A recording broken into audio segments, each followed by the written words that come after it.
Selamat pagi, saudara-saudari sekalian, dimanapun saudara berada. Saya, Pendeta Saumiman Saud, dari San Francisco, akan menyampaikan kabar baik buat saudara pada pagi hari ini.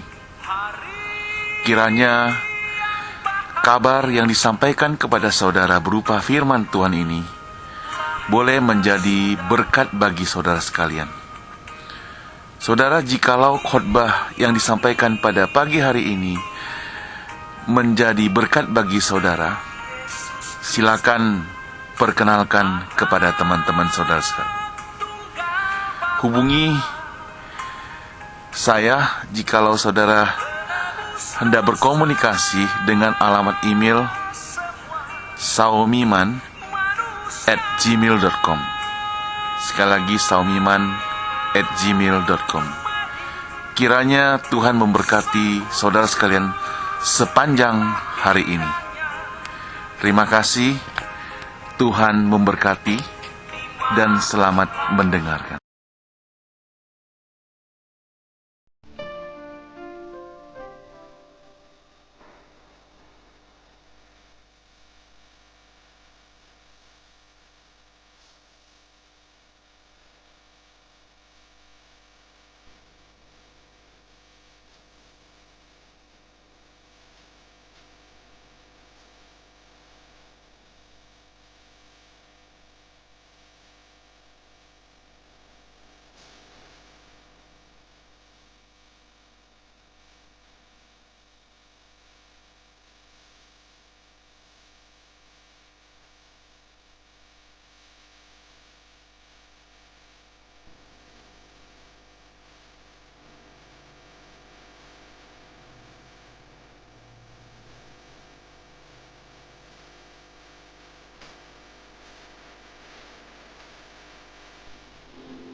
Yohanes 18 ayat 12 sampai 27.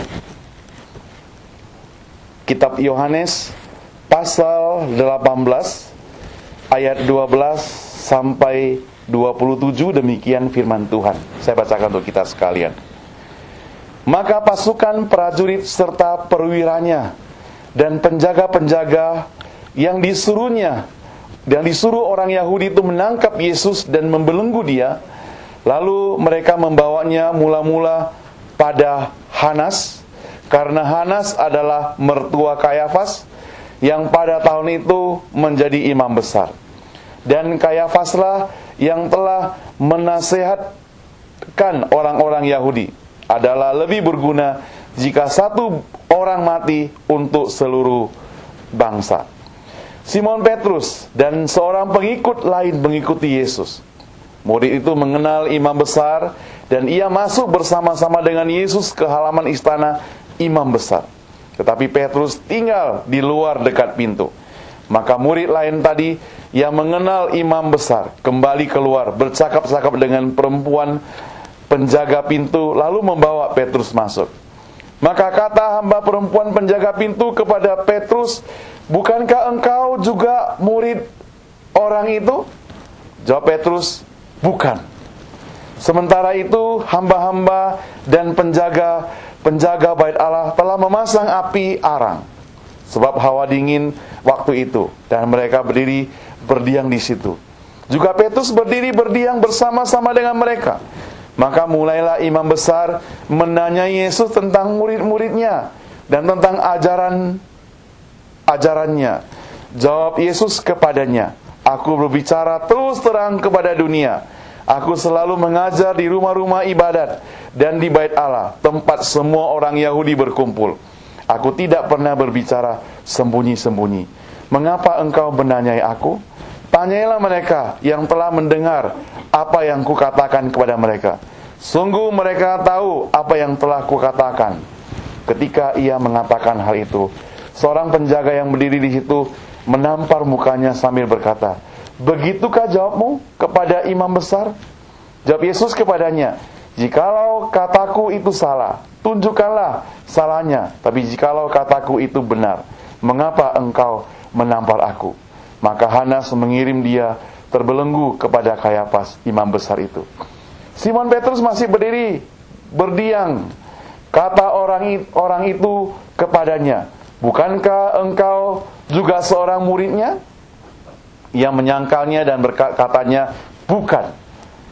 Kata seorang hamba imam besar, seorang keluarga dari hamba yang telinganya dipotong Petrus, "Bukankah engkau kulihat di taman itu bersama-sama dengan dia?" Maka Petrus menyangkalnya pula, dan ketika itu berkokoklah ayam. Saya kasih judul untuk sore hari ini, setelah kegagalan itu. Setelah kegagalan itu. Saudara, seorang penulis yang bernama William Shakespeare, yang dalam karangannya berjudul Hamlet, dia menuliskan ada dialog antara Hamlet dengan Ophelia. Kata-katanya sebagai berikut. Dia katakan, "Engkau boleh meragukan bintang-bintang itu api. Engkau juga boleh meragukan bahwa matahari itu bergerak. Engkau boleh meragukan bahwa kebenaran itu dusta. Tetapi," ya ini novel percintaan, "jangan sekali-sekali meragukan cintaku." Saudara pernah ucapkan kalimat ini? Tadi waktu perjalanan teman Alex bilang temannya lagi putus cinta, lagi stres di kamar katanya. Jadi, mungkin dia mengucapkan kalimat ini tapi gak didengar, ya. Dikatakan, "Jangan sekali-kali engkau meragukan cintaku." Saudara, dalam bentuk nada yang lain, bukankah kalimat ini diucapkan oleh seorang rasul yang bernama Simon Petrus? Mari kita perhatikan, saudara, Yohanes 13. Kita kembali ke Yohanes 13, ya. ayat 36 sampai ayat 38. Yohanes 13 ayat 36 sampai 38 bunyinya demikian. Simon Petrus berkata kepada Yesus, "Tuhan, kemanakah engkau pergi?" Jawab Yesus, "Ke tempat aku pergi, engkau tidak dapat mengikuti aku sekarang, tetapi kelak engkau akan mengikuti aku." Lalu kata Petrus kepadanya, "Tuhan, mengapa aku tidak dapat mengikuti engkau sekarang? Aku akan memberikan nyawaku bagimu." Tetapi ayat 38 apa kata Yesus? Jawab Yesus, "Nyawamu akan diberikan kepada bagiku. Sesungguhnya aku berkata kepadamu, sebelum ayam berkokok, engkau telah menyangkal aku 3 kali." Saudara, Petrus seakan-akan berkata, "Oh Tuhan, aku ini mengasihi kamu loh. Aku ini mengasihi kamu melebihi murid-murid yang lain, melebihi Yakobus, melebihi Yohanes, melebihi, tidak bisa dibandingkan lagi, sudah pasti melebihi Yudas Iskariot. Sebab aku ini lain, murid yang luar biasa. Maka aku akan mengikuti engkau Tuhan. Nyawaku pun akan kuberikan kepadamu." Tapi Yesus berkata kepadanya, "Nyawamu akan kau berikan kepadaku." Di dalam kitab itu tadi saya ulangi sekali lagi, aku berkata kepada Petrus, sebelum ayam berkokok, engkau telah menyangkal aku 3 kali. Di bagian lain mencatat, sebelum ayam berkokok 2 kali, engkau telah menyangkal aku 3 kali. Saudara, ini kenyataan hidup yang dialami oleh Petrus. Dia seakan-akan menjadi seorang yang pengecut pada waktu itu. Dia gagal akan ucapannya sendiri.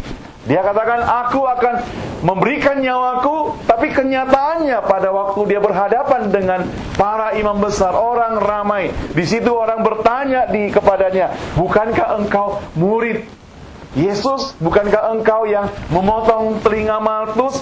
Oh, dia katakan, "Bukan. Bukan." Saudara, dalam hal ini kita melihat ada seorang manusia yang gagal. Saudara, timbul pertanyaan, apakah Petrus sedang akan kegagalan ini? Apakah Petrus suka akan kegagalan ini?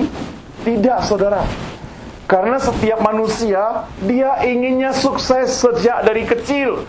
Dia ingin sukses. Kalau kita tanya pada adik kita, anak kita yang kecil, kita tanya, "Apa cita-citamu?" Dia pasti katakan yang luar biasa. "Aku bercita-cita jadi pilot. Aku bercita-cita jadi insinyur. Aku bercita-cita jadi dokter." Semua orang ingin sukses. Tidak ada orang yang ingin kegagalan.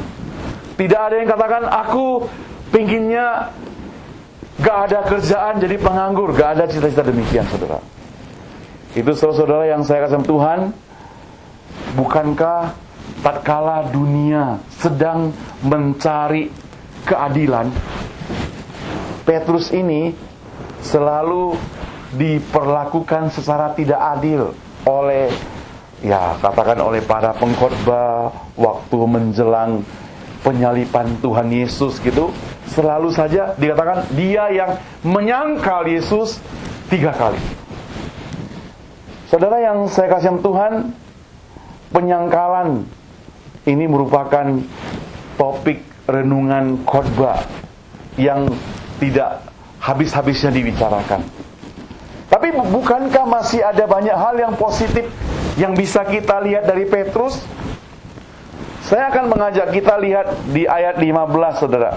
Di sini dicatat bahwa Simon Petrus itu dan seorang murid yang lain mengikuti Yesus sampai ke halaman istana imam besar. Tapi Petrus tinggal di luar dekat pintu. Kita dapat melihat adegan yang dengan jelas semua murid-murid itu entah kemana, saudara. Mereka mungkin sudah lari pontang-panting, mereka mungkin sudah sembunyi, tapi masih Petrus yang berani dekat dengan Yesus. Saudara, coba bayangkan apa yang dilakukan oleh Petrus. Hanya dia yang pernah mengacungkan pedang tatkala orang-orang hendak menangkap Yesus. Bukankah dia cukup berani, saudara? Sementara itu, murid-murid yang lain mungkin bengong, mungkin bungkam, tidak ngomong apa-apa. Nah, sekarang Petrus sendiri mengikuti Yesus, sang guru yang agung itu, yang selama persidangan itu penuh dengan rekayasa. Waktu kita menjelang Paskah, sampai sekarang kita sedang menanti Yesus itu naik ke surga. Kita bisa melihat bagaimana rekayasa pada masa-masa itu terjadi.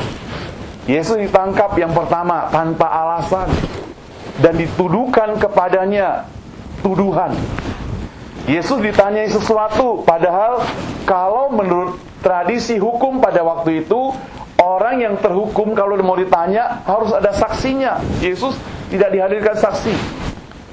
Dan satu hal lagi, Yesus disidangkan pada malam hari. Tidak biasa pada zaman itu.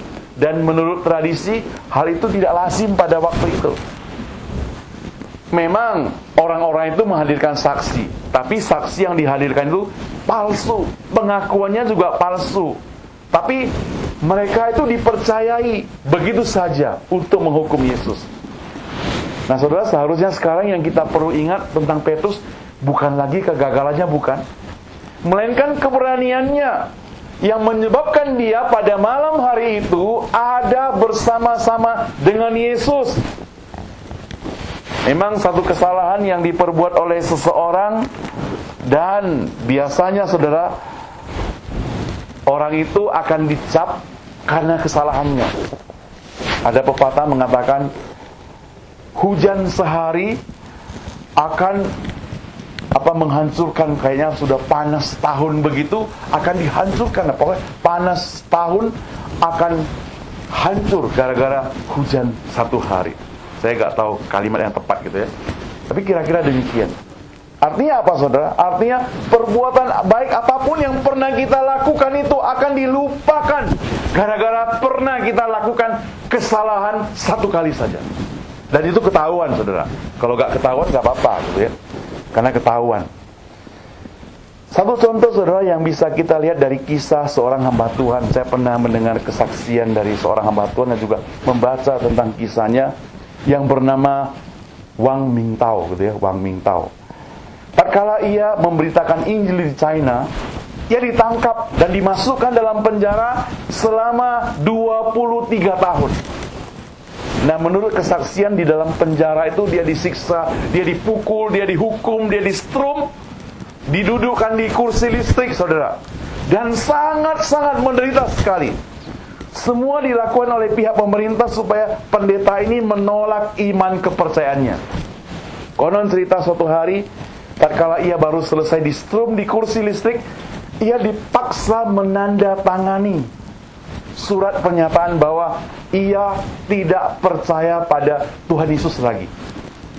Dengan setengah sadar yang penuh dengan kesakitan, penuh kelemahan itu, dan penuh tekanan, akhirnya dia tanda tangan surat itu, saudara. Tapi begitu dia tanda tangan, dia merasa terpukul dan menyesal sekali. Dia merasa sangat bersalah sekali. Kemudian hari dia minta pengampunan daripada Tuhan. Maka sebagai peringatan, saudara, selama dia berada di dalam penjara, dia membeli seekor ayam jantan, dimasukkan dalam penjara itu, mengingatkan seperti Petrus tatkala ayam itu berkokok, yang mengingatkan bahwa dia pernah menyangkal Tuhan Yesus. Saudara, Simon Petrus itu orang yang pragmatis ya, yang artinya orang yang maunya yang praktis-praktis saja. Biasanya selalu mengambil keputusan itu cepat, tidak pernah berbelit-belit. Apalagi yang harus dilakukannya selalu spontan, saudara. Jadi kalau misalnya waktu Yesus mau pergi ke Yerusalem kembali, dia yang cepat-cepat menarik tangannya. Dia tidak perlu bisik-bisik sama teman-temannya. Gimana ini? Kita rapat dulu. Apakah Yesus perlu pergi gak? Dia langsung tarik tangan Yesus. Jadi dia selalu lakukan dengan cepat. Waktu waktu prajurit datang di Taman Getsemani, Dia tidak perlu rundingan sama teman-teman lain. Dia langsung ambil pedang, potong telinga Maltus, putus lihat telinganya. Dia nggak pernah rundingan lagi. Jadi dia ambil keputusan yang cepat. Dia orang yang disebut orang yang pragmatis. Jadi sekali lagi, kalau Petrus orang yang pragmatis itu mengalami situasi yang begitu sulit, tentunya begitu dia menghadapi persoalan itu, bukan kita membela dia, dia akan mengambil keputusan yang cepat juga. Sehingga pada waktu itu dia katakan bukan.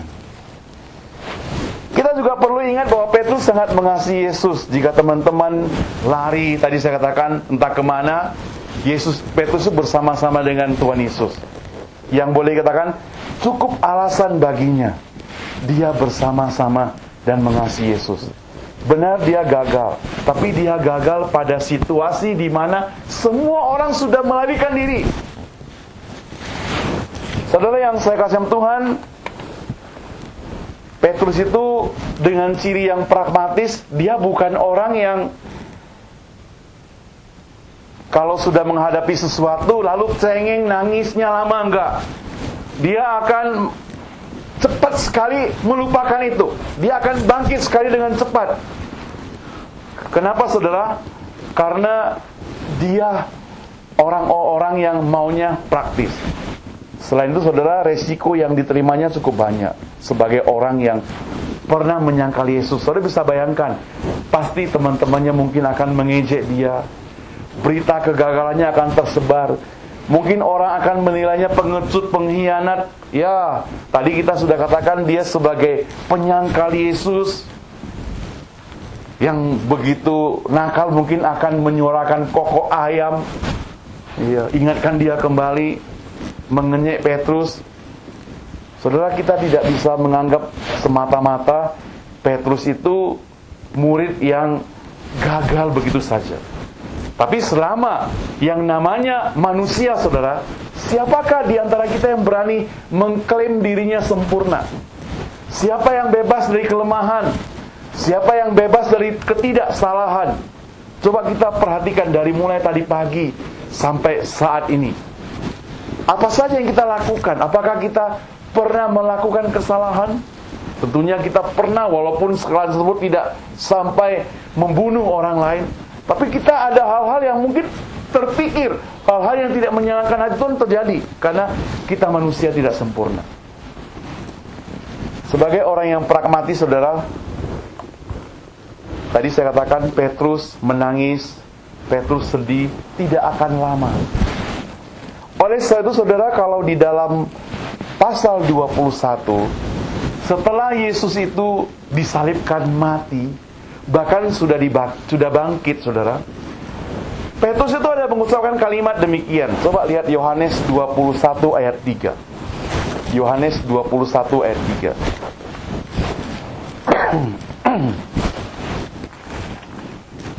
Yohanes 21 ayat 3. Kata Simon Petrus kepada mereka, "Aku pergi menangkap ikan." Kata mereka kepadanya, "Kami pergi juga dengan engkau." Maka berangkatlah, lalu naik ke perahu. Tapi malam itu mereka tidak menangkap apa-apa. Saudara tahu bahwa Petrus bukan ahli komputer, bukan ahli akuntan, tapi dia seorang nelayan. Sekarang dia sudah bersama-sama dengan Yesus sebagai murid, ikut Yesus. Tapi sekarang dia menghadapi gurunya sudah mati. Gurunya tidak bersama-sama dengan dia lagi. Dia ingin mengerjakan pekerjaan dulu, kembali ke masa lalu. Ada lagu orang Indonesia, lagu Indonesia katakan, "Aku masih seperti yang dulu," gitu. Jadi dia mau kembali ke yang lalu. Dan satu-satunya yaitu menangkap ikan.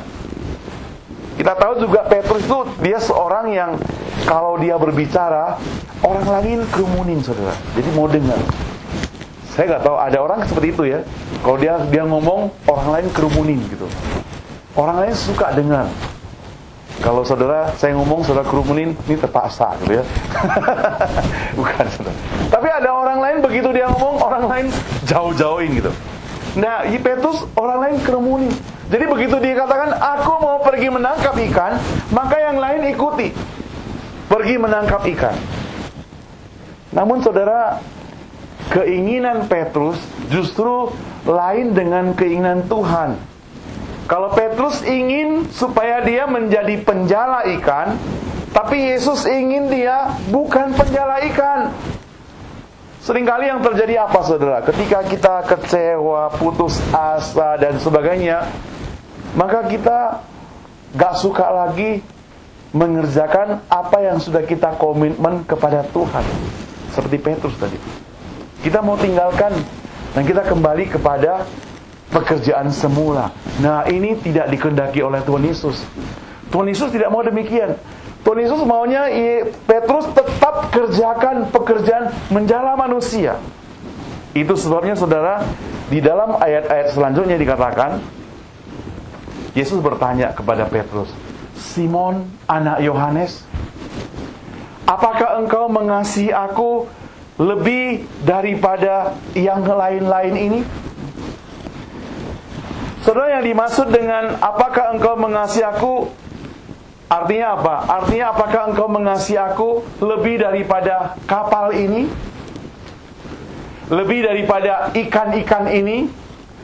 Lebih daripada jala-jalamu? Lebih daripada segala harta kekayaanmu? Ini pertanyaan yang ditanya oleh Tuhan Yesus kepada Petrus, saudara. Saudara, kalau kita ditanya pertanyaan demikian, kira-kira bagaimana? Apakah engkau mengasihi aku lebih daripada pekerjaanmu? Lebih daripada harta kekayaanmu? Lebih daripada kesenanganmu? Lebih daripada kesukaanmu?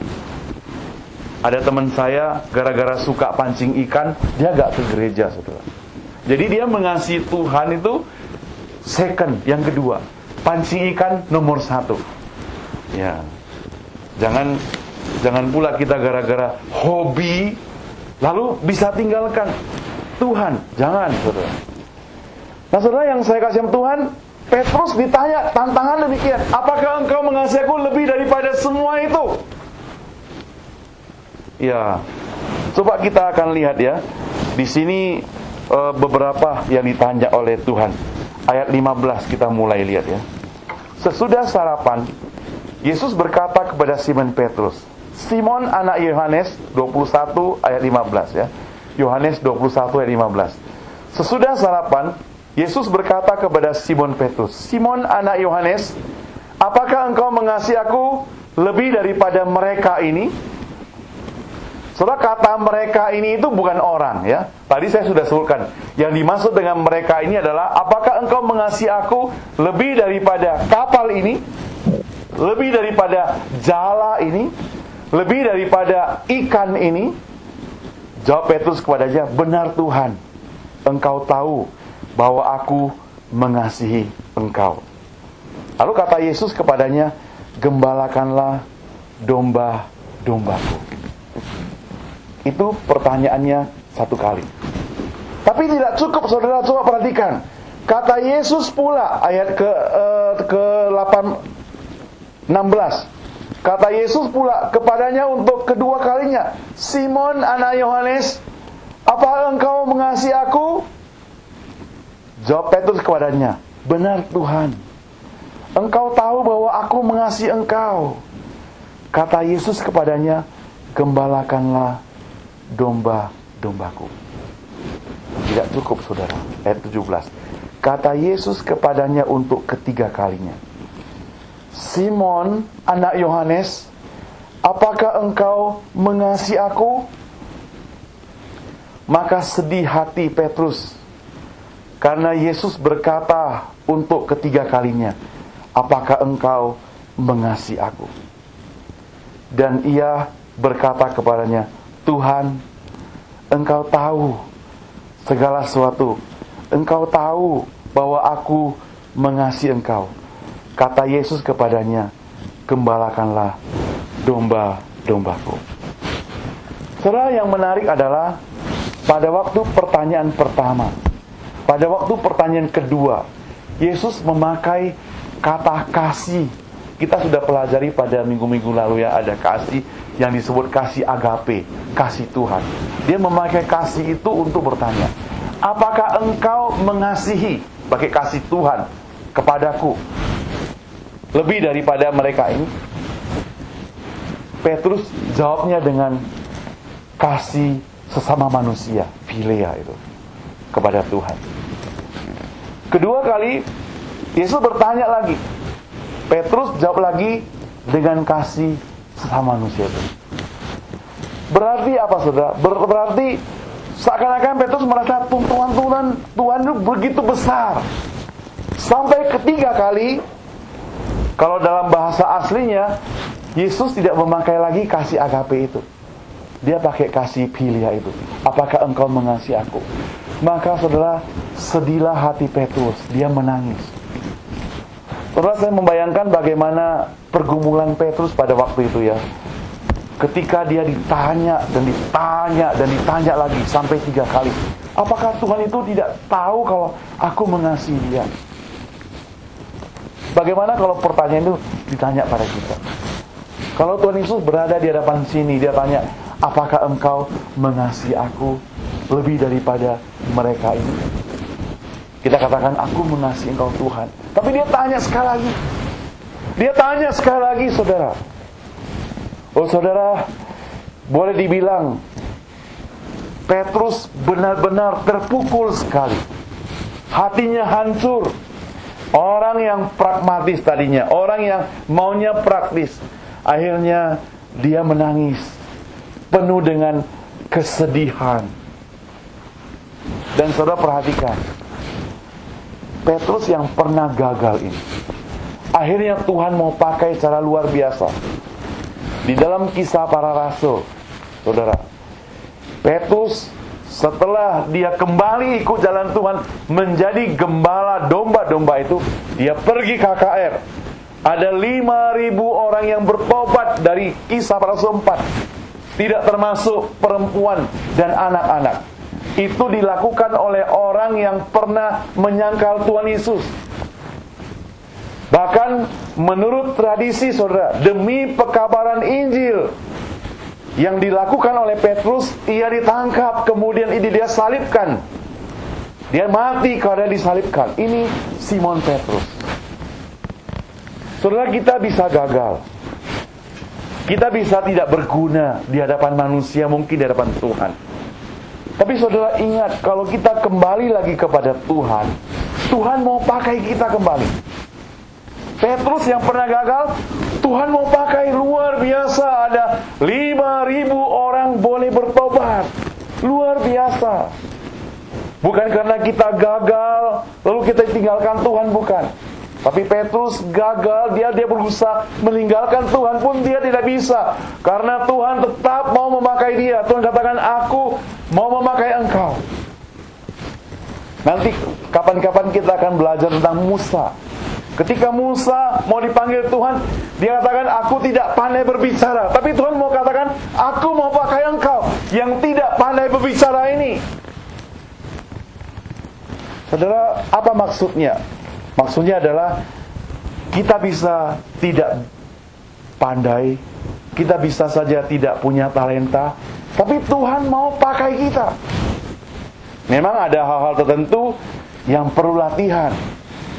Kalau saudara tiba-tiba diminta untuk main piano, kalau memang nggak pernah latihan piano, memang nggak bisa. Itu karena dia perlu latihan. Tapi banyak hal yang kita bisa kerjakan untuk Tuhan, yang tanpa latihan, yang Tuhan mau pakai kita. Kalaupun kita mau, saya pikir kita berjuang latihan bisa juga. Kalau memang Tuhan mau pakai kita. Saudara yang saya kasih Tuhan, Petrus, dia orang yang pernah gagal. Tapi kegagalannya tidak membawa dia ke maut, saudara. Beda dengan Yudas Iskariot di sini. Yudas Iskariot dia gagal. Tapi kegagalannya itu justru membawa dia ke maut. Kenapa? Karena dia tidak kembali kepada Tuhan. Alkitab mencatat dia pergi menggantungkan dirinya, mati. Beda dengan Petrus, dia kembali dengan Tuhan. Jadi sekarang apa yang harus kita perbuat? Tak kala kita gagal, kita harus ingat bahwa direction kita bukan ketika kita gagal langsung sudah nyelonong terus.